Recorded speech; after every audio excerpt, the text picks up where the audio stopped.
Bonjour à tout le monde. Aujourd'hui, c'est le 21 décembre 2022. Le 21 décembre, ça veut dire la journée la plus courte. Le moment le plus court, je crois, de la journée, ça se retrouve quelque part à 2 heures de l'après-midi. Enfin, je ne sais pas ce que ça veut dire au juste, mais ça veut dire que c'est finalement, vers 2 heures de l'après-midi, ça symbolise le moment dans lequel la journée sera du début à la fin la plus courte de l'année. Est-ce que c'est significatif? Oui, c'est significatif parce que finalement, on appelle ça le solstice d'hiver, je crois. Et puis, finalement, c'est aussi tout près de Noël. Est-ce qu'il y a un lien entre tout ça? Oui, parce qu'à l'époque de l'Empire romain, il y avait les Saturnalia, et vous les avez ici, vois-tu, ici, Saturnal, ici, qui fêtait Saturne, qui était un dieu grec ou romain, et puis qui était l'inventeur de l'agriculture. Et quand il y avait les Saturnales, c'était la fête. Même les esclaves étaient plus libres de faire ce qu'ils voulaient, et les gens faisaient des cadeaux.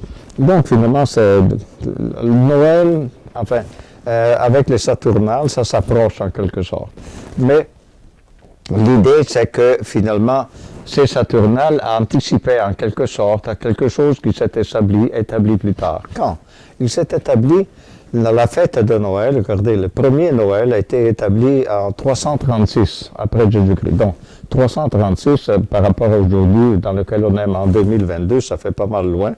Et c'était le 25 décembre, le premier Noël. C'était un empereur romain qui s'était converti à l'Église et chrétienne finalement, et puis il avait décrété que ça. Donc, ça remplace en quelque sorte, le premier Noël remplace en quelque sorte, sans dire que ça remplace, mais ça s'apparente beaucoup au Saturnal. Donc, l'histoire des cadeaux aussi, de faire, quand on se fait des cadeaux, c'est parce que dans les Saturnales, on faisait des cadeaux aussi. Ensuite, pour vous dire, pourquoi on l'appelle, mettons, Santa Claus, ou on l'appelle, je ne sais pas, Saint-Nicolas et tout ça? Parce que ça se réfère, le Noël, comme nous on le connaît, ça se réfère vraiment à M. Saint-Nicolas, ici. Donc, ce M. Saint-Nicolas était un évêque. Mais regardez l'époque, 270 il est né, 343 il est mort, et c'était Saint-Nicolas, appelé Saint-Nicolas de Myre. Myre est une ville qui existe toujours, et qui est un village, si vous voulez, sur la côte sud de la Turquie. Et notez bien, il s'appelle aussi Saint-Nicolas de Bari. Mais Bari, c'est une ville italienne, dans le sud de l'Italie, du côté adriatique. Mais pourquoi Saint-Nicolas de Bari et pas Saint-Nicolas de Myre? Parce que donc on peut dire Saint-Nicolas de Myre parce qu'il est originaire de là. Mais pourquoi Saint-Nicolas de Bari? Ben c'est parce que il était tellement réputé ce Saint-Nicolas que finalement des Italiens de Bari ont volé en quelque sorte les reliques du squelette de Saint-Nicolas et les ont importés donc à Bari en Italie, dans le sud de l'Italie. Naturellement, après quoi, ils ont fait une cathédrale et puis tout ça. Et c'est devenu aussi Saint-Nicolas de Bari.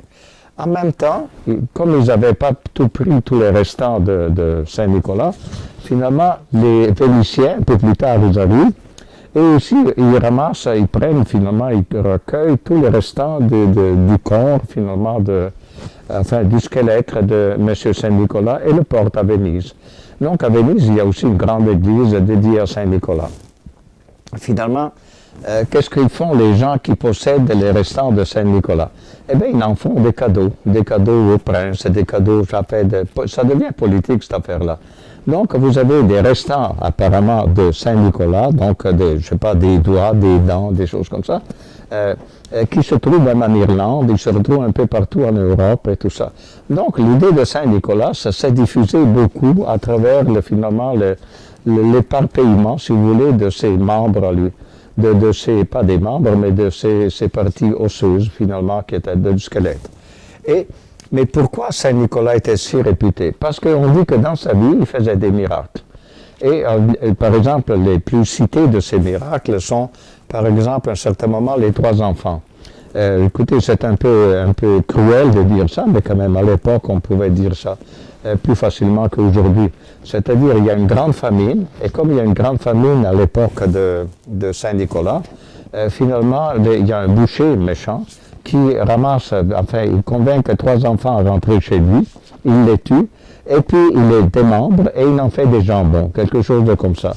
Naturellement, Saint-Nicolas voit tout ça, il comprend tout ça, donc il va voir le boucher et il prend les barils dans lesquels il y a les restants des enfants et il réussit par miracle à les remettre ensemble, à faire renaître les enfants. Donc on considère Saint-Nicolas finalement le grand protecteur des enfants en quelque sorte, à cause de ça. Et ensuite, regardez, il y a les 3 condamnés. À un certain moment, il y a 3 condamnés à mort. Et puis, naturellement, à l'époque, ça se faisait sur la place publique. Et il y a le monsieur avec l'épée, là, qui doit couper la tête. Mais Saint-Nicolas arrive et il dit non, c'était une erreur. Et il les sauve la vie. Donc, finalement, vu que lui a dit que c'était une erreur, ben, les 3 sont libérés. Ensuite, à un certain moment, les 3 filles. Les 3 filles, c'est très, très connu parce qu'il y a des tableaux de ça aussi qui ont été faits au XVe siècle, au XIVe siècle par les peintres. Et les trois filles, c'est la chose suivante. C'est donc, il y a un monsieur qui a 3 filles, et puis finalement, il était riche, mais là, il tombe en misère à cause des méchants autour, et les trois filles ne peuvent pas se marier, parce que lui est devenu pauvre. Donc, qu'est-ce qu'il fait Saint-Nicolas? La nuit, il prend un sac d'or, finalement, de monnaie d'or, je sais pas, et il le glisse par la fenêtre ouverte de la maison, et voilà. Et finalement, le père, le matin, voit finalement le sac, et donc il dort, et donc il peut marier une des 3 filles, parce que c'était le sac d'or était la dot qu'il fallait avoir pour marier la fille. Peu de temps après, ou la nuit après, je ne sais pas, à un certain moment, il y a les autres 2 filles qui sont là. Mais Saint-Nicolas passe par là secrètement et il jette une autre sac avec de l'or dedans. Et là, la deuxième fille, finalement, peut se marier parce qu'il a la dot. Là, pour la 3e fois, le monsieur, le père des 3, dit, là, je veux voir qui fait ça. Donc, il se cache pour le voir. Et il voit Saint-Nicolas. C'est Saint-Nicolas qui jette le 3e sac de monnaie. Mais là, Saint-Nicolas, il s'aperçoit que lui, il est là, le père, et qu'il l'a vu. Donc, il lui dit, s'il te plaît, je ne veux pas paraître quand je fais des cadeaux, donc c'est secret. Garde le secret que c'est moi qui l'ai fait. Enfin, ensuite, il y en a il y a beaucoup de légendes là-dessus sur l'histoire de Saint-Nicolas. Mais Saint-Nicolas est renommé pour faire des cadeaux, pour faire des miracles exceptionnels, ça c'est dans la légende. Et puis, en plus, ses restants sont éparpillés à peu près partout en Europe. Donc, finalement, c'est finalement un saint universel. Il est devenu finalement c'est le saint protecteur des navigateurs, des bateaux, des enfants, même des producteurs de bière. Parce que l'histoire des 3 enfants, c'est que quand il lui retrouve les restants des 3 enfants, il les met ensemble. Les enfants étaient dans des barils dans lesquels habituellement on mettait de la bière. Et donc il est le protecteur aussi de ceux qui produisent la bière. Enfin, et il était très, très, très connu et très aimé. Donc finalement, la renommée, c'est que Saint-Nicolas, ça veut dire des cadeaux. Et à un certain moment, en 1921, là nous sommes en 1921 ici, aux États-Unis, il y a quelqu'un qui écrit un poème anonyme au départ et qui s'appelle A Visit from Saint Nicolas. Et voilà, ça c'est le Père Noël comme nous on le connaît, parce que ça a été tellement populaire ce poème écrit ici de Visit from Saint Nicolas que pratiquement quelqu'un a fait l'image du Père Noël, comme nous on la connaît.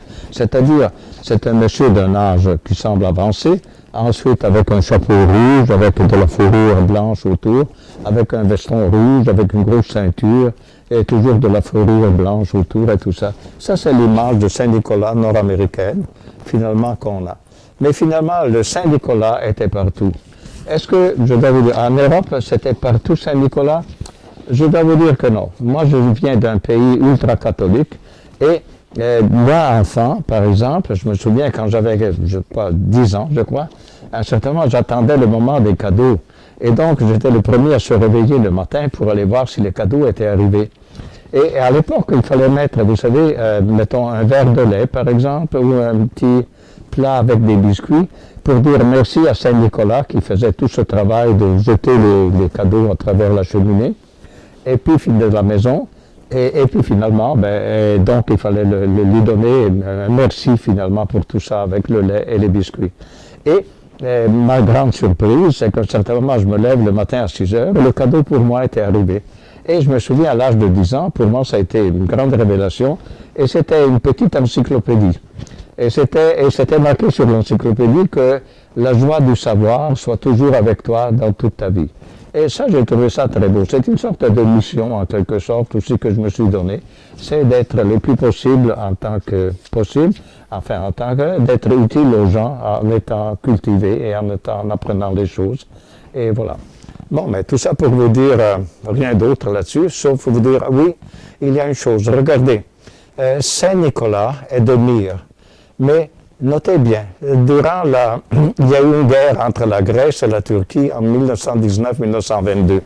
Et à la fin de la guerre, il y a eu un traité fait à Lausanne, en Suisse, dans lequel les Turcs, les musulmans de Grèce, pouvaient émigrer en Turquie, et en même temps, les Grecs de Turquie pouvaient émigrer en Grèce.